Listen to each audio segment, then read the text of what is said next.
Hi hello friends, welcome to your channel Sangeetha vlogs. இன்றைக்கி நம்ம வீடியோவில் பார்க்க போகிறது என்னென்னா சிக்கன் பிரியாணி செய்ய தேவையான பொருட்கள்லாம் பார்க்கலாம்.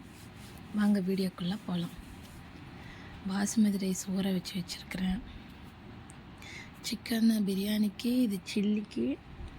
அப்புறம் தேவையான பொருட்கள் வெங்காயம், தக்காளி, பச்சை மிளகா, புதினா தழை, கொத்தமல்லி தழை, அப்புறம் பட்டை, லவங்கம், சோம்பு, ஏலக்காய், பிரியாணி இலை எல்லாம் எடுத்து வச்சுருக்கேன். அப்புறம் சிக்கன் 65 போடுறதுக்காக அந்த மசாலா பரட்டி வச்சிடலாம். நல்லா கொஞ்சம் நேரம் ஊறும். அது கலந்து வச்சிட்டோம்னா ஊறுனதுக்கப்புறம் போட்டால் கொஞ்சம் நல்லாயிருக்கும்.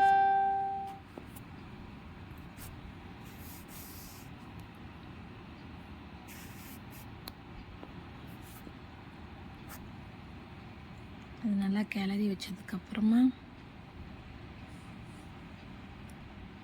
பிரியாணி செய்ய ஆரம்பிக்கலாம்.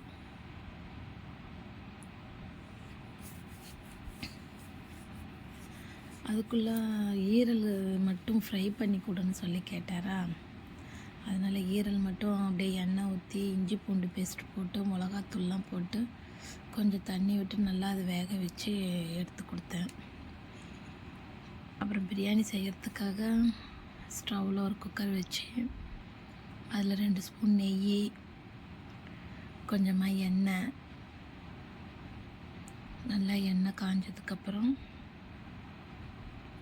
அந்த பட்டை, லவங்க, கிராம்பெல்லாம் எடுத்து வச்சுருந்தேன் இல்லைங்களா, பிரியாணி இலை, அதை சேர்த்து அது நல்லா பொரிச்சு வர வரைக்கும் வெயிட் பண்ணி அதுக்கப்புறமா அதுலேயே பச்சை மிளகா, புதினா தழை, கொத்தமல்லி தழை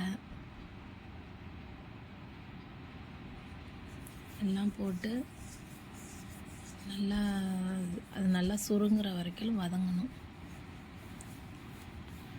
நல்லா அது சுருங்கி வதங்கினதுக்கப்புறமா வெங்காயம் போடணும். வெங்காயம் போட்டு நல்லா பொன்னிறமாக வதக்கணும். பொன்னிறமாக வதங்கினா தான் பிரியாணிக்கு டேஸ்ட் கொடுக்கும். சீக்கிரம் கெடவும் செய்யாது, டேஸ்ட்டாகவும் இருக்கும். நல்லா அது பொன்னிறமாக வறுத்ததுக்கப்புறம் இஞ்சி பூண்டு பேஸ்ட்டு போடணும்.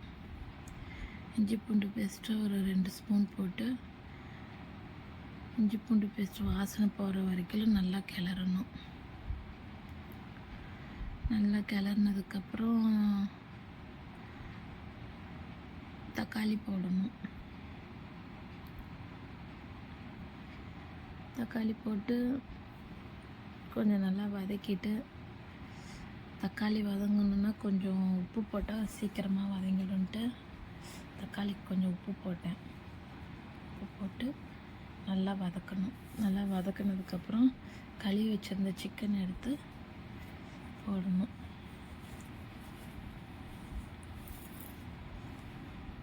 சிக்கன் போட்டுட்டு நல்லா ஃப்ரை பண்ணிவிட்டு சிக்கன்லேயே கொஞ்சம் உப்பு, மஞ்சள், சிக்கன் மசாலா தூள், மிளகாத்தூள் எல்லாம் போட்டு நல்லா ஃப்ரை பண்ணி அந்த பச்சை வாசனை போகிற வரைக்கும் கொஞ்சம் நல்லா ஃப்ரை பண்ணால் தான் அந்த கறியில் காரம், உப்பு எல்லாம் இறங்கும். நல்லா அதை ஃப்ரை பண்ணணும். ஃப்ரை பண்ணதுக்கப்புறம் ஒரு டம்ளர் தண்ணி விட்டு 3 விசில் விட்டு எடுத்துடணும். ஏன்னா பாஸ்மதி ரைஸில் சிக்கன் வேகாது. ஃபஸ்ட்டுலேயே அது 3 விசில் விட்டு எடுத்துட்டோம்னா பிரியாணிக்கு அதுக்கப்புறம் அரிசிக்கு ஒரு விசில் விட கரெக்டாக இருக்கும். அதனால் ஒரு டம்ளர் தண்ணி விட்டு 3 விசில் விட்டு எடுத்துட்டேன். கறி நல்லா வெந்துருச்சு. தயிர் மிக்ஸ் பண்ணி அப்புறமா விசில் விடணும்.